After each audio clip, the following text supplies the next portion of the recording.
Good afternoon, everyone. I wanted to start with a word about the horrific news out of Lewiston, Maine last night, where we saw another tragic shooting that has taken at least 18 lives, injured many others, and left countless people in grief, shock, and trauma. As the president said in a statement earlier today, he and the First Lady are praying for the victims and their families, for those still fighting for their lives, and for the families, survivors, and community members reeling from this latest act of gun violence. And importantly, we continue to urge all residents to heed the warnings and guidance of the local officials, and federal law enforcement are on the ground to assist with the response. During the state dinner last night, the president was informed and stepped out to receive an initial briefing of the shooting. Later, he stepped out to speak with Maine Governor Janet Mills, as well as Senators Collins and King, and Congressman Jared Golden. He pledged full federal support in the wake of this horrific tragedy. This morning, the president received another briefing on the shooting from senior advisors, and he ordered that the U.S. flag be flown half-staff at the White House and upon all public buildings and grounds out of respect for all the victims as well. So I want to echo the president's sentiments on this tragedy and the epidemic of gun violence in general. This is not normal. We cannot accept this. There have been literally hundreds of mass shootings in the last year alone, leaving empty seats at dinner tables across the country and leaving those who survive these heinous acts both physically and mentally scarred. And while we have made progress since the president signed the bipartisan Safer Communities Act into law, much more must be done. And the president has been clear that executive action alone is just not enough. As the vice president who oversees the newly established Office of Gun Violence and Prevention, stated during today's state luncheon, I know many of you watched very closely as well, and she said, it doesn't have to be this way. As our friends in Australia have demonstrated, again, it does not have to be this way. It's within Congress's power to pass legislation that will make our streets safer, that will make our communities safer, that will make our schools safer. The House has a new speaker who he said he's ready to get to work and to find common ground. Now is the time. Now is the time to find common ground. Let's work together to ban assault weapons and high capacity magazines. Let's work together to enact universal background checks, require safe storage of guns, and keep guns out of the hands of criminals and dangerous individuals who have no business being armed with a weapon of war. The president will continue to do everything in his power to protect the American people, to protect our communities, to protect our children. And we urge congressional Republicans to come to the table if there truly is common ground at this time.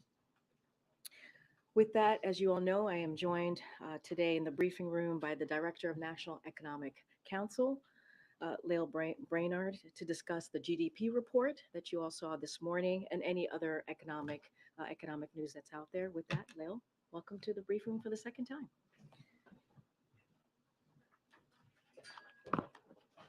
Well, we thought this might be a good moment to look back to this time last year and recall what the experts were saying about the US economy. A year ago, the consensus view was that unemployment would need to go up to 4.5%, and the economy would need to stall out in order to get inflation down to where it is today. It turns out that was wrong. And you can see that here in the chart. US growth has been much stronger than the naysayers believed. Unemployment has remained below 4% this entire time, but inflation has actually fallen in line with that forecast. In fact, today we learned that GDP grew by 4.9% in the third quarter, even as core PCE inflation on a quarterly basis fell to 2.4%, its lowest level in nearly 3 years. That strong economy is a testament to the resilience of American consumers and American workers, supported by President Biden's plan to grow the economy by growing the middle class. Consumer spending is robust as Americans have rejoined the labor force in record numbers, and real wages are up over the last year. President Biden vowed to build the economy from the bottom up and the middle out, and that's exactly what we're seeing in the data. Last week's survey of consumer finances showed that Americans' median net worth is 37% higher than it was before the pandemic, adjusted for inflation. That's the largest gain in the history of the survey. And the wealth gains were strongest for the bottom half of the income distribution and for Blacks and Hispanic families that have traditionally not seen as large gains.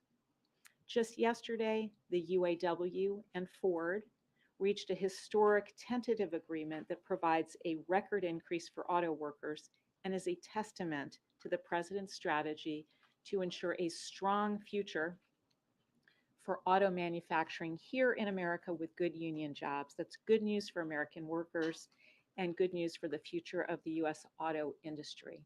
So in the data in that agreement, we can see that the president's strategy is yielding real results, even as we continue to work to bring costs down. Thanks, Liv. So the president celebrated the GDP report, saying that it's a testament to the resilience of the American consumer. But the report also showed that personal savings dropped by $360 million. Do you have a message to Americans who are dipping into those savings to afford the inflation?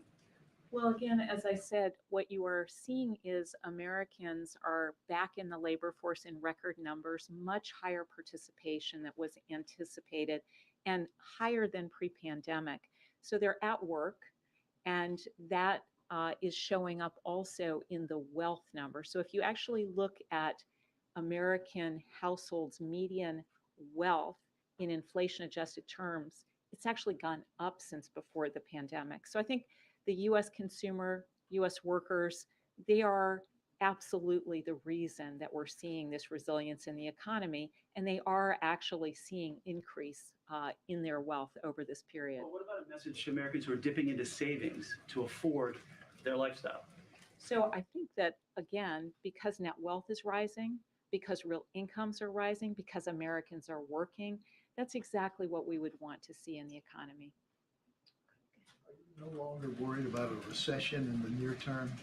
So I think the data in recent months has all pointed in the same direction, which is that we are seeing strong ongoing growth with inflation coming down. We're seeing unemployment staying below 4%, 20 months in a row now, with inflation coming down. And so those data, which have been sustained now for a relatively long period of time, suggest that there's ongoing resilience there. We're seeing small business formation at a record rate. There's a lot of um, dynamism in the economy that people are really taking notice of. And you know that the president has a historic legislation that is leading to historically high amounts of construction in the manufacturing sector. It's really leveraging private sector investment. So, for all those reasons, the ability to see the economy continue growing with inflation down, strongest growth, lowest inflation among the G7. Thanks a lot. Since this GDP number was released, student loan repayments have begun for tens of millions of Americans. Is this a headwind that you see in the U.S. economy for Q4? What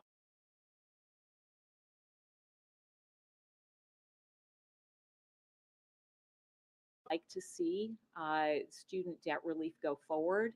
He's continuing to look to find avenues to do that in the wake of the Supreme Court decision.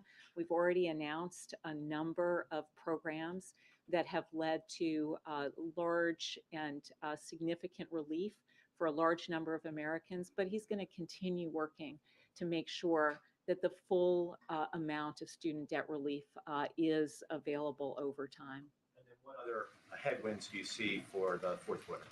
So right now, what we see going into the fourth quarter is continued ongoing investment on the basis of the clean energy tax credits and the CHIPS program, the infrastructure law. So there should continue to be a lot of private sector interest. We certainly see it in the numbers, $614 billion worth of private sector investment on the basis of those laws. So those things I think will continue to provide uplift. The global economy, there's some soft spots there, so perhaps a little headwind there. Last question, go ahead. To follow on the consumer spending side, do you expect the pace of consumer spending to ease in the coming months? And a follow-up on that. You know, there is the possibility that from quarter to quarter, you see some variation. So it's hard to know right now what retail spending and consumer spending more broadly is going to look like. Again, consumers have good sources of income, real wages rising, strong employment, strong participation in the labor force. But from quarter to quarter, we could certainly see variations in the relative contribution of consumers relative to business investment, for instance. How do you see the recent spike in borrowing cost affecting consumer spending? So certainly consumers and businesses are taking into account the cost of credit, and that is, I think, a headwind on the economy. Despite that, we've seen really strong GDP, 4.9% in the third quarter, and we think that's because there is strong support from the policy on the investment side of the economy, the president's historic legislation there, and his broader plan to grow the economy from the middle out. Okay, thank you so much. Thank Thanks, you. Leo. Thank you for coming back. Okay, we're moving on. Okay, yes. As you know, Admiral John Kirby is here to do, I think you have something to share at the top and also take any of your foreign policy questions. Admiral?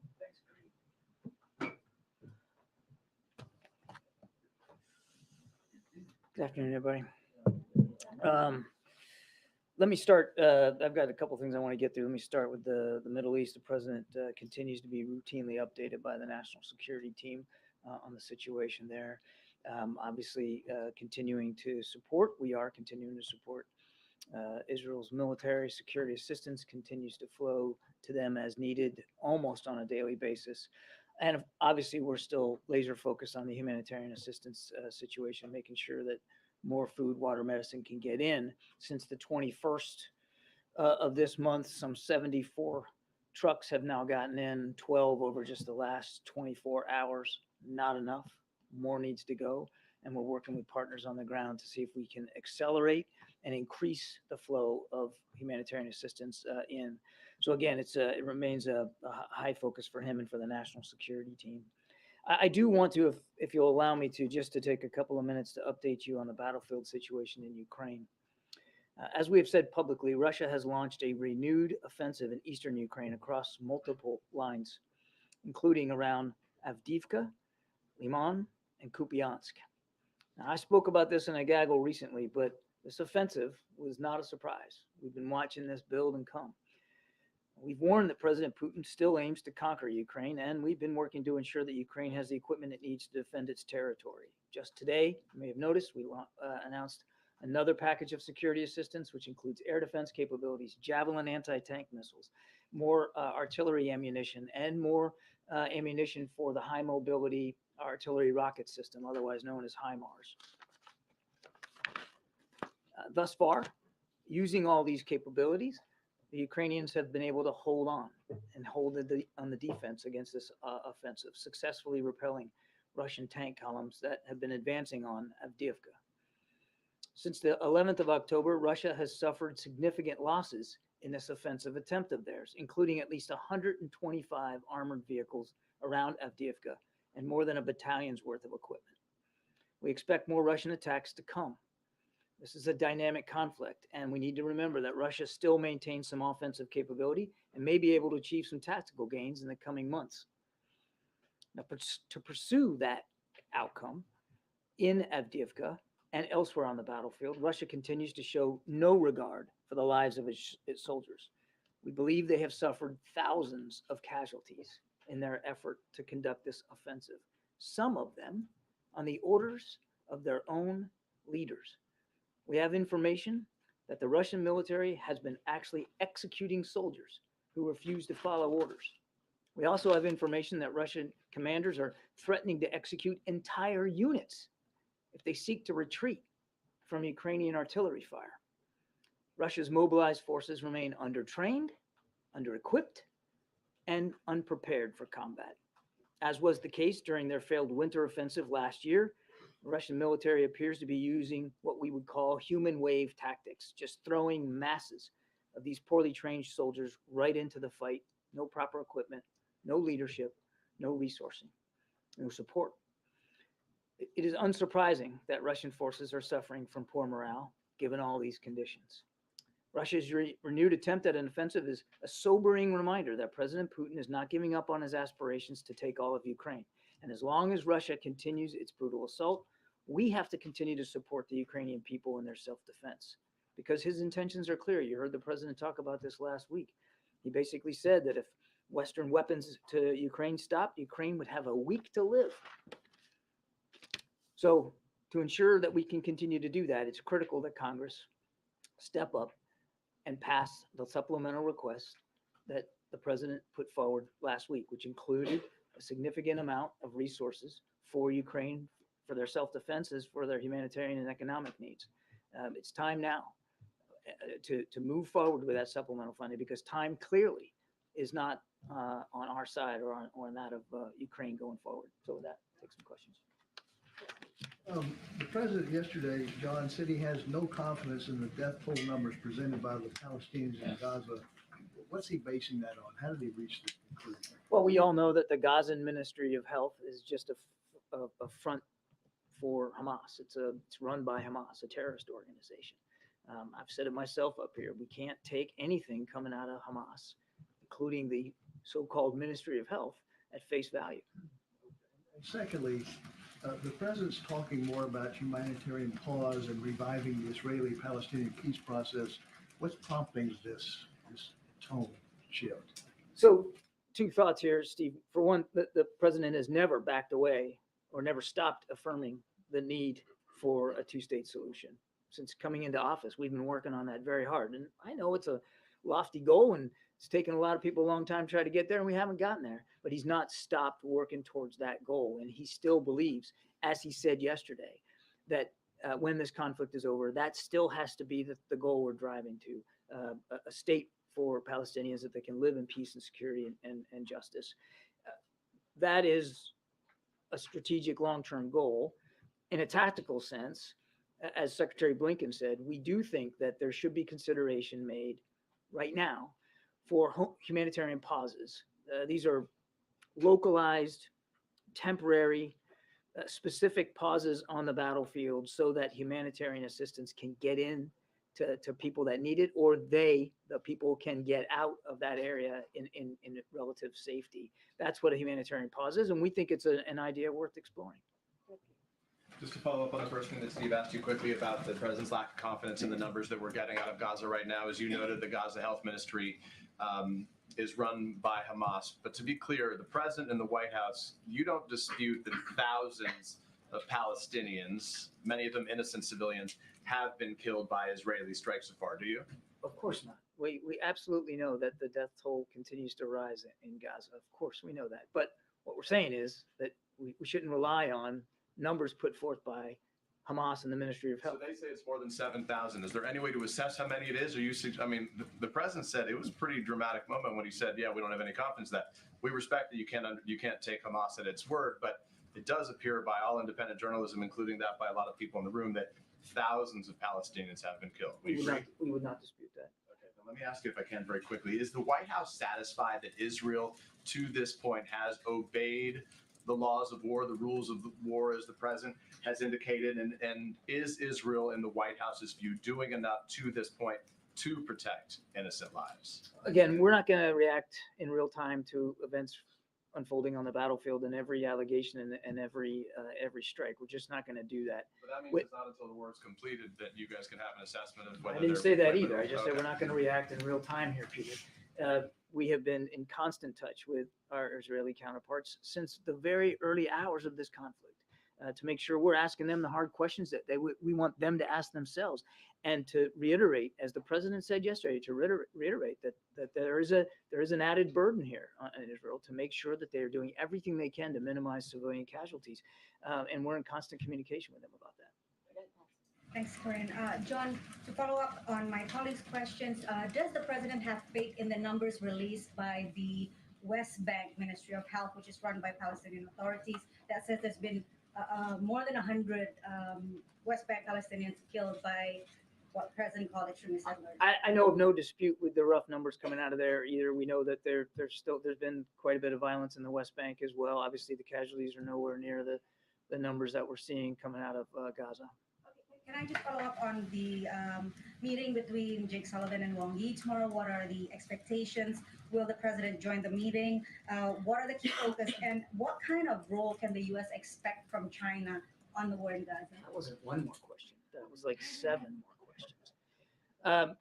Mr. Sullivan's looking forward to this discussion with Wang Yi. I think he's going to be starting out with meeting Secretary Blinken later this afternoon, and then tomorrow with Jake here at the White House. And it's a chance to continue the conversation that Jake himself has had with our PRC counterparts now for many, many months. It's another milestone in that effort to keep the lines of communication open with the PRC. Now, it'll be an opportunity for Mr. Sullivan to obviously address areas of concern that we continue to have with some of the PRC behavior, particularly in the South China Sea.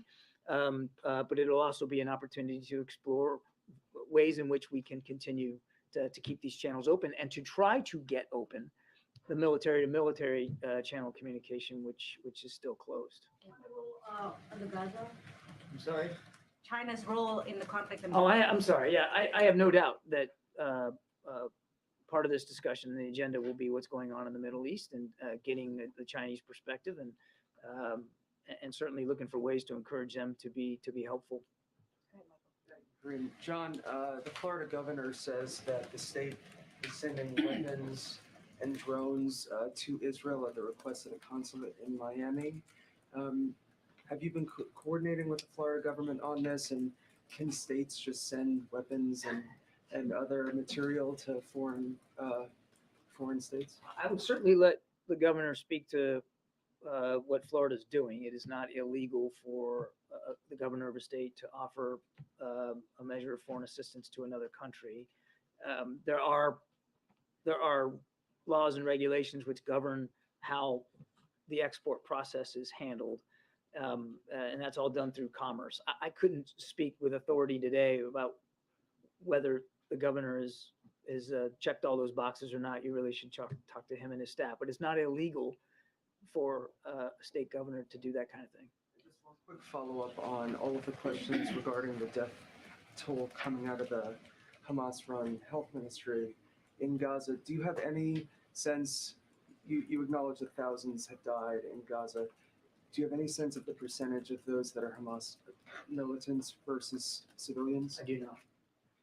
Thank you, Admiral. More than 30 U.S. service members have been killed in attacks on U.S. troops in Iraq and Syria. Will the U.S. respond militarily, and is the U.S. prepared to lead another war in the Middle East? I don't know. I don't think. Did you say 30 have been killed? I don't. Oh, sorry, have been injured. Yeah, I'll let the Pentagon speak to the number of injuries that they've had. My understanding is that almost all the troops that have been injured are back on duty, and that there are some that have suffered what we call traumatic brain injury. That's from the concussive effect when these rockets land close by, and sometimes it takes a while for those symptoms to manifest themselves. So the numbers, again, I refer you to the Pentagon because I suspect they could change over time.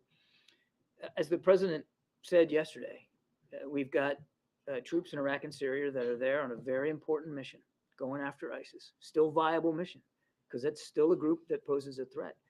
And they have in the past come under attack by some of these militia groups. And you might recall back in March, we responded and retaliated pretty aggressively. And as the president also said, we're going to do what we have to do to protect those troops in our facilities. Now, what we decide to do as commander in chief, that's his decision to make. And he'll make it in a time and a manner of his own choosing. And the U.S. and Israel have said that Hamas is using Palestinians as human shields. Is it acceptable that Israelis are attacking places even though they know that civilians would likely be killed? And are these strikes strategic or targeted enough?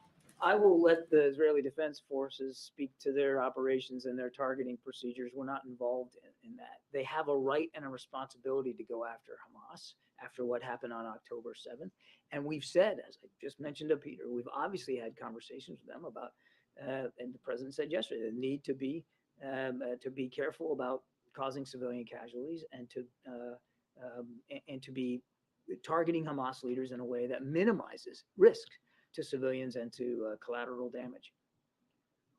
You mentioned the idea of a humanitarian pause a little earlier. Did the president raise that with Netanyahu when they spoke yesterday? I won't go beyond the readout.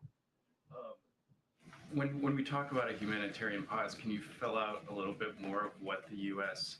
believes that would look like? How long would that last? Would it be like a cessation of the bombing? Would it be a halt in some of the cross-border incursions? We saw some of that yesterday, or I guess earlier today.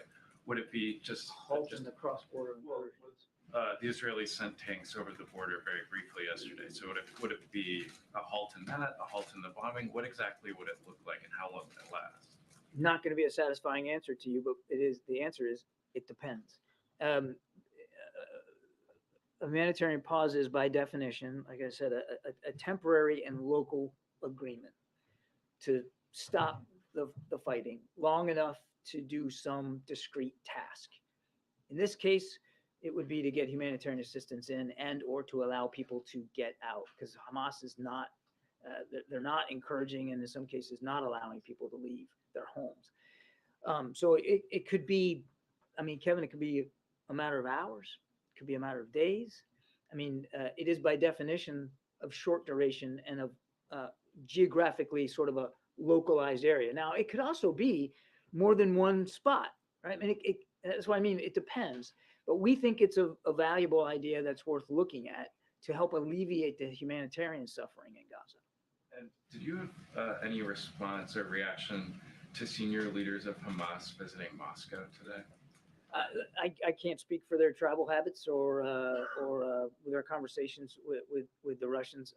Our message to any other nation around the world is this is not a time to be supporting Hamas's ability to continue to kill Israelis, and it's certainly not a time, or any nation out there that wants to be involved should look for ways to be involved to help Israel defend itself and to help get humanitarian assistance in. So we'll see what comes of the conversation. Two quick things. Was there any coordination by the Florida governor with the White House on sending munitions over to Israel? Not that I'm aware of. Okay. And then second, can you elaborate a little bit on the execution of Russian soldiers? How long has it been going on? Do you have any idea how many people and why? It seems kind of they're getting rid of their own soldiers, you know? I'm not qualified to answer that last question. I mean, it's reprehensible to think about that you would execute your own soldiers because they didn't want to follow orders, and now threatening to execute entire units. I mean, it's barbaric. But I think it's a symptom of how poorly Russia's military leaders know they're doing, and how bad they have handled this from a military perspective. From the very beginning, we've been talking about poor command and control, poor logistics and sustainment. They can't feed their guys in the field for crying out loud. And now again, they're willing to shoot them for not following orders. It also speaks to the desperation in the manpower crunch. Now, I got asked this question a day or so ago, but Russia obviously, bless you, Russia obviously has a bigger military than Ukraine, and they have access to more manpower to man it.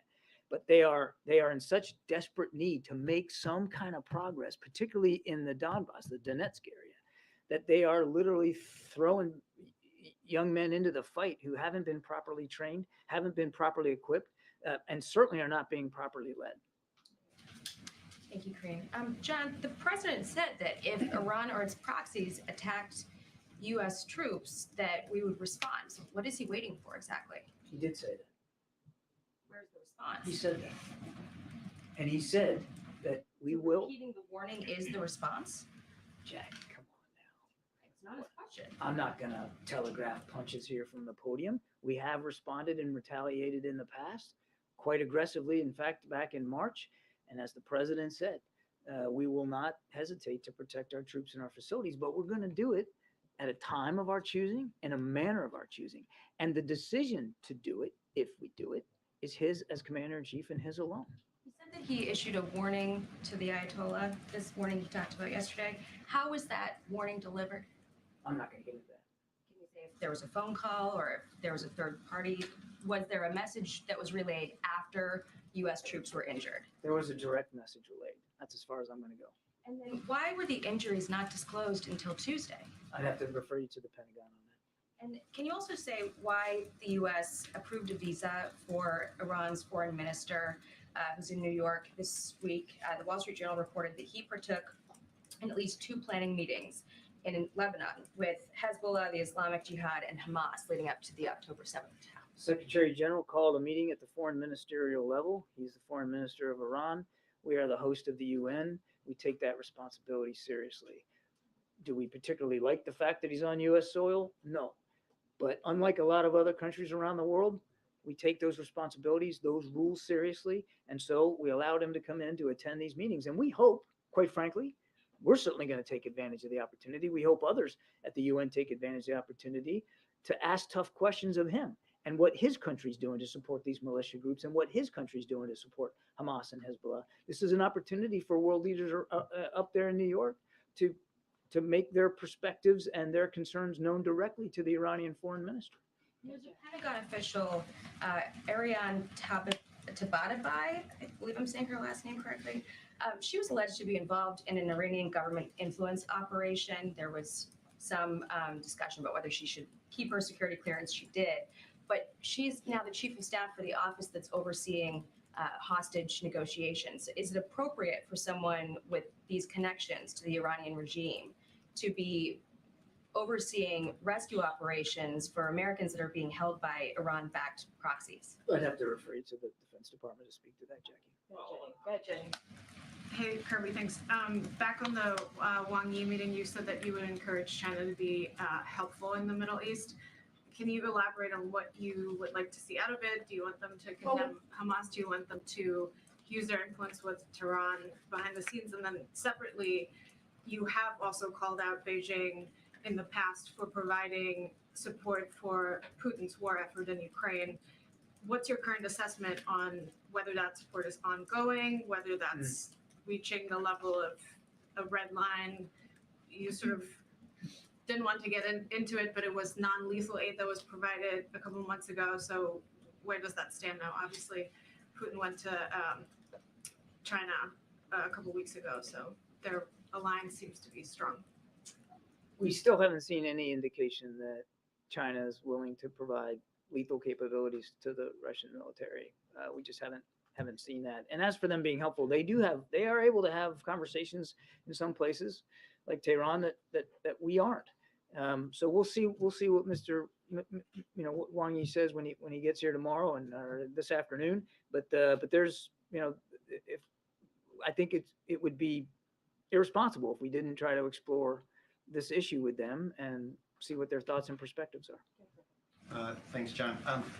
Back to the numbers, aid groups, including the United Nations, that are working in Gaza, cite those numbers of the health ministry. Are they wrong to do that? They can make their own decisions about what numbers they want to cite. We're not going to cite them. The State Department is also using these numbers internally. Sorry. I was going to actually mention that. Thank you, Raquel. I mean, the State Department has cited those numbers. Has cited them in the past, but And what we've seen is the administration's position that it is now Hamas is now manipulating the numbers now, but not before. Well, do you remember that attack on the hospital? And what did the Gaza Ministry of Health put out? Something like 500. They slapped the number 500 on it, within the hour of that attack. And of course, the same Ministry of Health said it was an Israeli airstrike. So we know that's not true. And we've now since found out that the numbers aren't that high either. They never got up to 500. Now, it was at least a couple of hundred, and that's terrible, and that's atrocious, and that's sad. And we all obviously grieve with the families and loved ones who are affected by that. But the numbers are not reliable. They're just not reliable. And I don't need to tell you how to do your jobs, but if you're going to report casualty figures out of Gaza, I would frankly recommend you don't choose numbers put out by an organization that's run by a terrorist organization. Go ahead, Raquel. Okay, thank you so much, Karine and John. So besides saying that he doesn't have confidence in these numbers, the president went further to say that innocents will die and that this is the price of the war. You also said that. I have indeed. Yeah, don't you think this is insensitive? There being very harsh criticism about it. For example, the Council of American Islamic Relations said it was deeply disturbed and called on the president to apologize. Would the president apologize, and does he regret say something like that? What's harsh is the way Hamas is using people as human shields.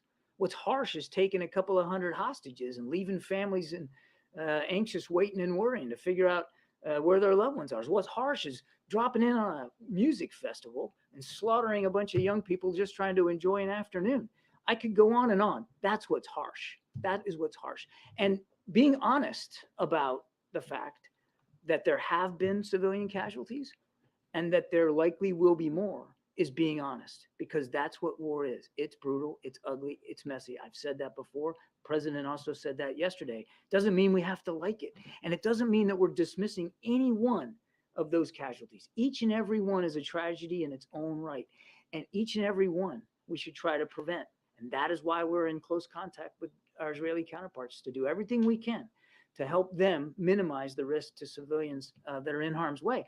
It would be helpful if Hamas would let them leave their homes, leave areas, not shelter in tunnels underneath their houses and in hospitals, and let them get out. Let them get out of Gaza if they want to leave. We know that there are thousands waiting to leave Gaza writ large, and Hamas is preventing them from doing it.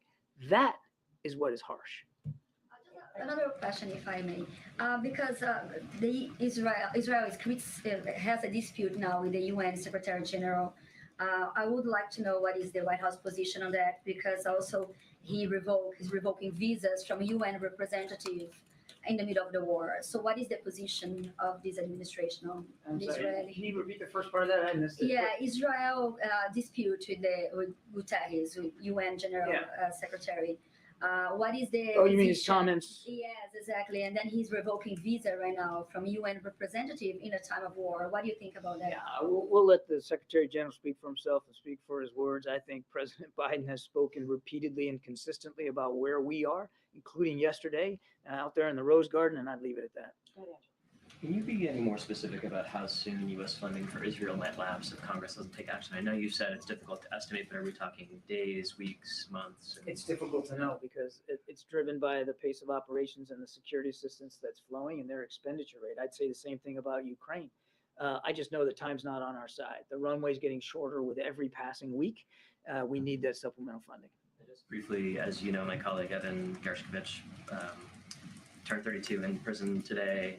Any update on his case? And is there any concern that the focus on American hostages in Gaza could distract from efforts to release him? There's not going to be any distraction about our efforts to get Evan or Paul home. I should say Evan and Paul home. That work continues. I wish I had an update for you.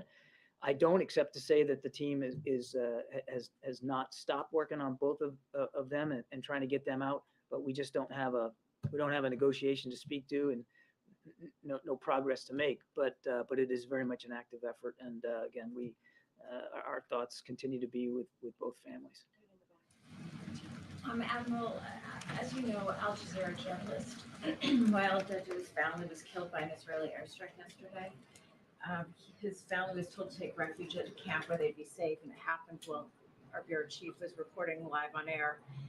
This is coming as reports are emerging that the Secretary of State also told Al Jazeera to tone down its coverage of the war in Gaza. Does the president believe that targeting Al Jazeera journalists and their families should end? The president doesn't believe that targeting journalists at all in any way is appropriate, but I can't speak to the specifics of that case. I've seen the reporting, and certainly our thoughts and prayers go out to his family. I mean, that's just horrible, but I can't speak to the circumstances in which that strike occurred. But make no mistake, the president believes strongly in what you all do for a living and how you need to be able to do that freely and securely. And we know that all of you take great risks sometimes in doing that job. Talking about Al Jazeera journalists specifically in light of the reports that Secretary Blinken approached the Qatari government asking us to tone down our coverage. You're asking me in the context of like that we have some kind of beef with Al Jazeera? I'll let the secretary and their staff speak to his conversations in the region. I won't do that. We recognize Al Jazeera as a valuable voice and an outlet that has incredible reach in the region and beyond. I don't need to tell you that. It's truly a global network, and we value the work that you do. One quick question, just because the Committee to Protect Journalists says that at least 24 journalists have been killed in Gaza trying to cover the story. Are you concerned that Israel is trying to silence journalists who are trying to tell both sides of this story, including our Al Jazeera Arabic bureau chief? I've not seen any indication whatsoever that Israel is going after journalists, in particular because of them trying to tell the story. I've seen absolutely zero evidence of that. That's an unfounded allegation. Admiral, do you have any update at all on the progress of the attempts to have hostages free? Nothing that I can speak to today, no. And the president said yesterday that he has conveyed to the prime minister that if there is any way to buy some time to free these hostages, that there should be a humanitarian pause. But if there is no progress, how long should that pause last? It should last as long as we need it to last to get the hostages out. But to Kevin's question, I mean, a pause is by definition temporary and perhaps localized. But again, we can't assume that all these hostages are in the same place or in the same sets of conditions. And while I don't have anything to specifically report out to you today, I can promise you, to your question of no progress, I can tell you that we're working on it very hard with our partners in the region. We want to see all those hostages released. Right. I guess what I'm saying is, does Hamas need to show some effort to release more of these hostages in order to justify a humanitarian pause? Well, again, that gets into negotiating tactics, and I'm not going to do that. I mean, it would be foolhardy for me and dangerous if we started negotiating here in public in the briefing room about how those hostages how we can work to get them out. We need to keep that in private diplomatic channels, but the work is ongoing and aggressively so. And Hamas recently said that 50 of the hostages have been killed in Israeli bombing raids since the conflict began. You talked a lot about the fact that the U.S. doesn't trust the numbers that are coming from Hamas, but do you have any way to independently verify whether that figure is correct or not? No. Good, Dan. Thanks, Green. Thank you, everyone. On the visit of the Chinese foreign minister, sorry if I missed it, but did you say if we can expect the president to drop by on that meeting tomorrow? I don't have anything on the president's calendar to speak to. Good, Jay. Thank you, Corinne, and thank you, Admiral. I just want to start off by saying anyone who's got beef with Kimberly is going to have to deal with me first. So sorry? Anyone who's got beef with Kimberly is going to have to go through me first. Okay. That's why I consider myself fair warned then. Yeah. I've got one question and one follow-up regarding the two-state solution. What is the president's vision for what that would actually look like? And are there any preconditions or contingencies that would be in place? And we're not there yet. I mean, obviously the idea of a two-state solution, it's not a new idea. And it's one that President Biden has believed in for a very, very long time through all his foreign policy experience. Getting there has proven difficult. I don't need to tell you that. And obviously it's going to remain a difficult task. But what we hope is that it's not illusory, that it's not impossible. But what that could actually look like once we can get folks to the table, I mean, all that would have to, that will come in the future. I couldn't possibly begin to describe exactly what the parameters would look like right now. Okay, so there's a Gallup poll that came out about a month ago that shows 72% of Palestinians are against a two-state solution, the highest it's been since they started polling this question, I believe. And furthermore, they showed 84% don't have confidence in this current administration's ability to bring about a peace agreement. How do you work with those kind of numbers? We just keep working towards the goal. I mean, recognize that there's different opinions out there, but we don't enact policy. We don't pursue the potential and the promise for peace and security in the Middle East based on opinion polls. Last question, Lily. Thank you. Why do the president believes that the recently announced India, Middle East, Europe economic corridor threatens some players in the Middle East? Say again. President has said last week twice that this is an instinct that the IMEC corridor announced with the G20 summit may have precipitated Hamas terrorist attack against Israel. So my question is... I think you misunderstood him. What he said was that he believed that the normalization process and the agreement that we were trying to reach between Israel and Saudi Arabia for normalization, which we believe is an important stepping stone to getting to a two-state solution, was what may have motivated Hamas to conduct those attacks. I think you misunderstood what he actually said. One more question. Thank you. Can I ask one more question? That's up to Kareem. Kareem says yes. Has Canada shared with you any evidence of these allegations against India? I won't talk about intelligence matters one way or the other. Certainly not from here. Thank you, everybody. Thanks, Admiral. Thank you ma'am. so much. Okay. All right, Colleen, good to see you. Has the new speaker been invited to the White House? And is the president concerned about working with the new speaker given his track record on gun control, on abortion, on the election? So a couple of things. So upon the speaker's election, we invited him today. It's actually happening right now to a bipartisan briefing with leadership and relevant committee chairs and ranking members, and on the president's supplemental national security, obviously, package. And so that's happening right now. I think it's still happening. And so the speaker is here, and he did join that briefing. And oh, and the other questions. So the president was asked yesterday about 2020, and the president, I think, answered it pretty straightforward. You heard him say that when it came to the 2020 election, we had more than 60 judges who basically threw those cases out of the court or proved it to not be true. Right, when it came to the accusations that the elections were not I guess real, whatever. However, they said it in 2020, but also a Trump administration said the 2020 election was the safest, was the safest election that we've ever had, right? And you heard that from the Trump administration. And the president also said that, he understands the Constitution. So the president answered that question. Look, more broadly as it relates to the speaker, the president has said that once Congress, the House conference was able to get their affairs in order after spending 22 days to pick a speaker, in their chaos that we have seen them do the last 22 days, once they figured that out, he would be willing to work with them in good faith to get things done on behalf of the American people. We've been able to do really big things in a bipartisan way, whether it's the Chips and Science Act, whether it's the infrastructure law. We've been able to do that to deliver for the American people, and the president wants to do that. He wants to continue that progress.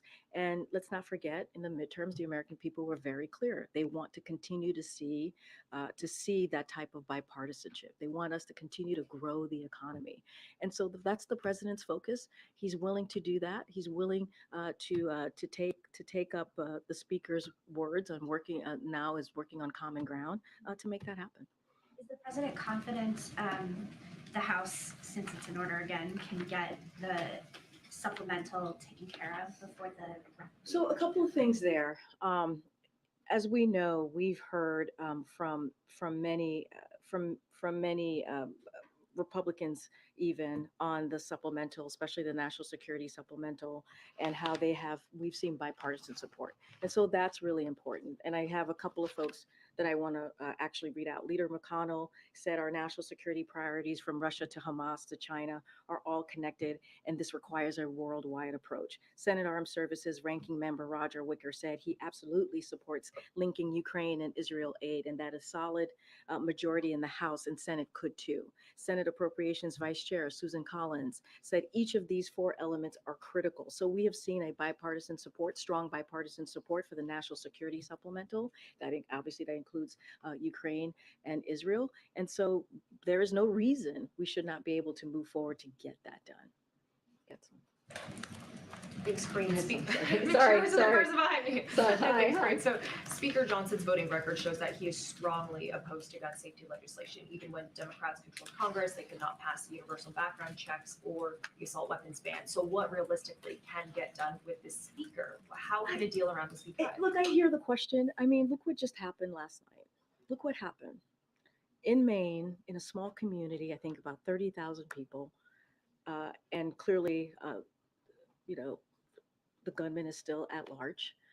And so it's a dynamic situation on the ground. But as far as we know, 18 people were killed. And we should not have weapons of war in our communities, in our schools, and anywhere in our communities. And this is an epidemic. This is a gun violence epidemic. And the time is now to act. And here's the thing, Speaker Johnson and all of the members on the Hill, Republicans in Congress, they have the ability to stop this. They have the ability to put forth legislation to deal with this issue. They can change this. They can help save lives. And we're just not going to take, it's great to hear thoughts and prayers. We obviously want to give the families who are dealing with this tragedy and the victims who are clearly dealing with this tragedy. Obviously, we want them to make sure that they know that they're in our thoughts and prayers. But that's not enough. That's not enough. And so we were able to do a bipartisan piece of legislation to deal with gun violence, a piece of legislation, obviously that's law that we hadn't seen in 30 years. So there's ways to get there. There's ways to get there. But executive actions is not enough. We got to do more. And just because, it may be difficult, it may be hard, doesn't mean that we stop. doesn't mean that we stop fighting, and that doesn't mean that the president is going to stop saying over and over again that we have to stop this gun violence epidemic.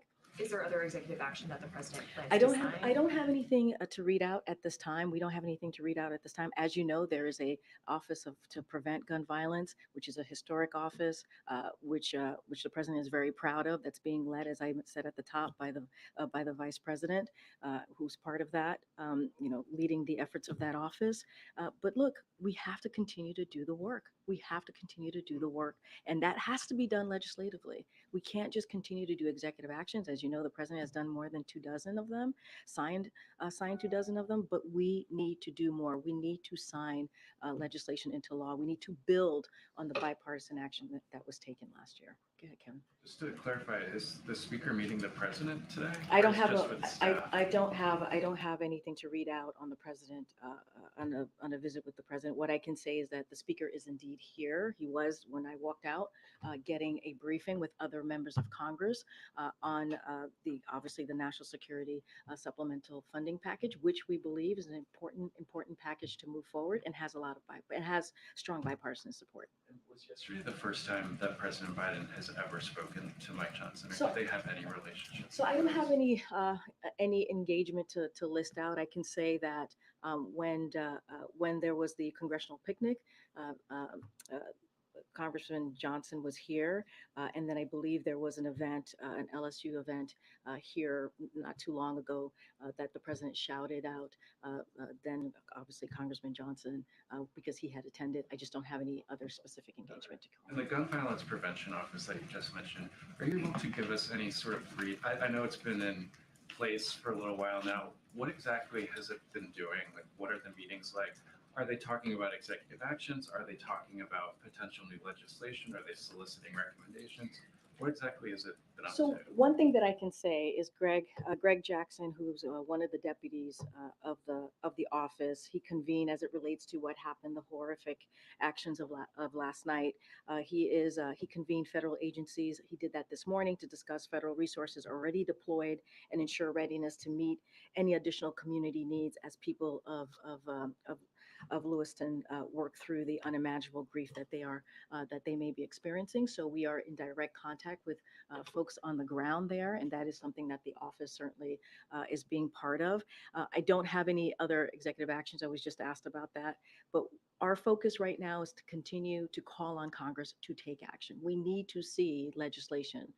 We need to make sure that weapons of war are not in communities. That's what we're seeing right now. We need to make sure that weapons of wars are not in community. We need to take more action that are common sense gun laws that the American people want to see. Majority of Americans want to see this. And so, it is for House Republicans to listen to their constituents, to listen to Americans across the country. They can help stop what we're seeing here. They can help save lives. And it is their job to do that at the Capitol on the Hill. Steve. Do you anticipate the president going to Lewiston, Maine when things settle down? I don't have anything. I don't certainly want to get ahead of the president's schedule. Don't have anything to share. It is a dynamic situation on the ground. I think the priority, our focus, is to make sure that Maine and local enforcement has the resources that it needs. That's what the president wants to make sure happens. We got to catch this killer. Right? Bring him to justice. That is incredibly important as well. And so we are with the community on the ground, clearly, and certainly the president wants to make sure that they have the resource that they need in this really, really critical time. Okay, Nancy. Thanks, Kareem. What are some of the concrete goals of the Office of Gun Violence Reduction? So, look, I think having this historic office is incredibly important. Making sure it shows how critical we see this epidemic that's happening certainly across the country, and want to make sure that we do everything that we can to save lives. Look, one of the things as well that we want to do is make sure that we offer any type of emotional, mental assistance. That's going to be done through the office. Want to see what other executive actions can be done. We believe that legislation is the way to go, but there might be additional executive actions that can be done. So we want to make sure that we look at That's one of the things the office is doing, looking at all of the potential options that we can do to continue to build on what the president has been able to do. Having conversation with communities on the ground, listening to them, taking in advice on what it is that they further actions that can be taken on the ground. So there is. This office is, I think, critical at this moment, as what we're seeing with these communities really going through, this horrific epidemic. When you see guns being the number one killer of children, we have to take action. And so I think this is when you think about the office, you think about what it does, preventing gun violence, it's a way for the president to show that he's taking this very seriously. It's a way to try and figure out what else can be done to really stop this epidemic and also work with communities on the ground. And is there a time frame for how long it's going to take this office to figure out what should be done before they start aggressively trying to implement? I mean, I don't have a timeline. Look, as I said, we're going to see if there's additional executive action, but honestly, it is for Congress. We have to see law, right? We have to see ways for Congress to take action on making sure that there aren't weapons of war on the street, right? To make sure that there is common sense legislation out there that Americans want to see. We have to actually see legislative actions to really deal with this issue, build on the Bipartisan Safer Communities Act. We need to do that. That's how we're going to deal with this epidemic. This office certainly is going to be there for communities. Certainly we're going to see what else we can be doing from certainly this side of Pennsylvania Avenue. We're going to do everything that we can from here, but really the answer is Congress has to act. They have to take action. Okay, good, Peter. If I can ask you very quickly about the new House Speaker, who is apparently in the building as we speak right now. Does the president view Speaker Mike Johnson as a MAGA extremist? Look, I would have to let the speaker speak for himself. Obviously, I think he has defined himself as that way. So he's going to have to answer that question for himself. What we can say is we want to move forward on making sure that we get the work done on behalf of the American people. The president is willing to do that in a good faith fashion, as we have been able to do that on many bipartisan laws now that the president was able to push through Congress with Democrats and Republicans. That's what we want to see. And just to be clear, I asked that because the president last month, when he was speaking at in Arizona in honoring his late friend John McCain, said their extreme agenda, referring to members of what he described the MAGA Republican extremists, their extreme agenda, if carried out, will fundamentally alter the institutions of American democracy as we know it. Does that concern apply to Speaker Mike Johnson, given the leading role he played in trying to overturn the election in 2020? So look, the speaker has spoken to it himself publicly about where he sees his views ideologically. I'm not going to get ahead of that. And also, I'm not going to prejudge. I'm just not going to prejudge what the relationship is going to be like now that he's speaker.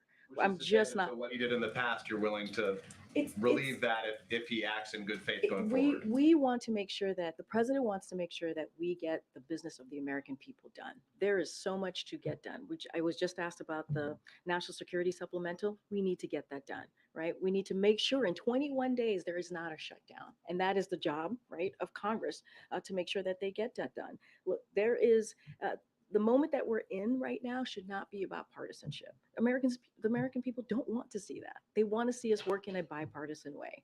The president, as you know, is a president that believes in bipartisanship. He believes on bringing both sides together. He has done that in the last 2 years. And so he wants to continue that. But as far as the speakership, look, we're going to see how that goes. I'm not going to prejudge what that relationship is going to look like moving forward. All right, go ahead, Kim. You said you don't want to prejudge, but the Biden campaign put out a statement yesterday calling Johnson MAGA, Mike Johnson extreme, and a loyal foot soldier of President Trump. I mean, does that sort of break with your message here? Look, I'm not going to speak to what the campaign does. That's the campaign. I'm going to speak to here right now in this administration, speaking for the president in this administration.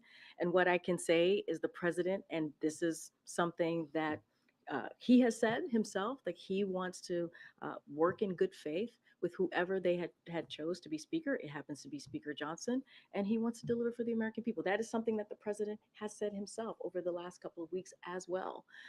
And so that is going to be our focus. That's what we want to get done. There is a lot of work to get done. We have two supplementals that are out there. One is the domestic one is the national security supplemental. They are urgent. We believe are urgent needs as we speak about our national security, as we talk about disaster relief, right? Child care. All of these things are important to the American people, and that's what the president's going to focus on. Gosh, there's a lot of hands. Go ahead, John, in the back.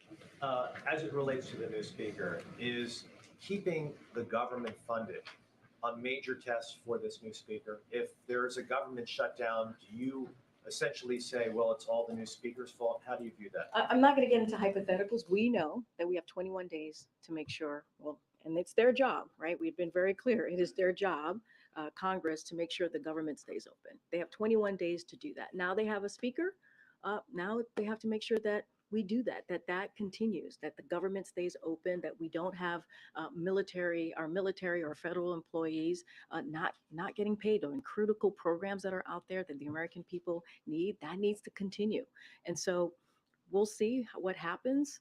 Again, 21 days to get that done. As it relates to other priorities that the president has that we believe are bipartisan priorities. I just talked about disaster relief. I talked about child care. All of those things are bipartisan support. So we believe those things can get done. I'm getting pulled by the team here.